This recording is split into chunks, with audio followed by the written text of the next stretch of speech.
నమస్తే, welcome to our channel.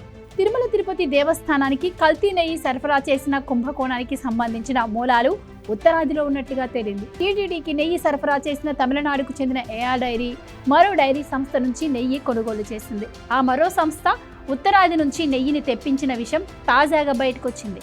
దీంతో AR dairy సంస్థ ఖచ్చితంగా కల్తీ నెయ్యే సరఫరా చేసింది అనడానికి మరో బలమైన ఆధారం బయటపడినట్లయింది. ఏఆర్ డైరీ సంస్థకు భారీగా నెయ్యి ఉత్పత్తి చేసే సామర్థ్యం లేదు. కాబట్టి తిరుపతి జిల్లాలోని పునబాక వద్ద ఉన్న శ్రీ వైష్ణవి డైరీ నుంచి నెయ్యి కొని టీటీడీకి సప్లై చేసింది. అలాగని ఆ నెయ్యి వైష్ణవి డైరీ ఉత్పత్తి చేసిందా అంటే అది కాదు. ఉత్తరాఖండ్లోని రూర్కీ జిల్లాలో ఉన్న బోలే బాబా ఆర్గానిక్ డైరీ నుంచి వైష్ణవి డైరీ నెయ్యి కొని దాన్ని తిరుపతికి 500 కిలోమీటర్ల దూరంలోని ఏఆర్ డైరీకి సరఫరా చేసింది.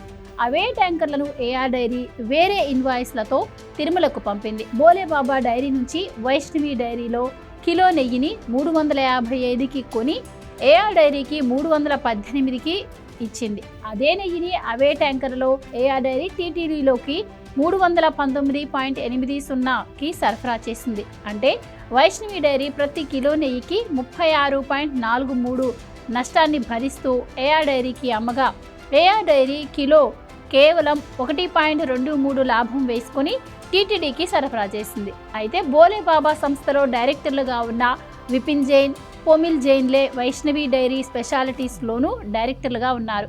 వీరిద్దరూ 2024 జనవరి 18న వైష్ణవి డైరీలో డైరెక్టర్లుగా చేరారు.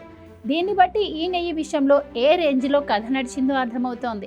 ఆ నెయ్యి ఏకంగా 3300 కిలోమీటర్లకు పైగా ప్రయాణించి 319 రూపాయల 0.20కి టీటీడీకి చేరింది అంటే ఎంత పెద్ద మాయ జరిగిందో అర్థమవుతోంది. అప్పటి టీటీడీ పాలక మండలి పెద్దలు కుమ్మక్కు కాకపోతే ఇంత భారీ స్కామ్ ఎలా సాధ్యమవుతుంది అనే అనుమానాలు ఉన్నాయి. ఎన్డీడీబీ ల్యాబ్ రిపోర్టుల వేళ రాష్ట్ర వాణిజ్య పన్నుల శాఖ ఆ డైరీ కార్యకలాపాలపై కూపీలాగింది. దీంతో ఈ విషయాలన్నీ బయటకొచ్చాయి. జూన్, జూలై నెలల్లో ఆ డైరీకి ఎక్కడి నుంచి ట్యాంకర్లు వెళ్ళాయి, వాటి ఇన్వాయిస్ నెంబర్లు, ఏ టోల్గేట్ల ద్వారా ట్యాంకర్లు ప్రయాణించాయి వంటి వివరాలన్నీ కూపీలాగారు. డైరీ సంస్థలన్నీ కలిసి మాఫియాగా చేరి అప్పటి టీటీడీ పాలక మండలితో కుమ్మక్కై శ్రీవారి ప్రసాదాలకు కల్తీ నెయ్యి సరఫరా చేశారనడానికి అన్ని ప్రూఫ్స్ బయటపడ్డాయి.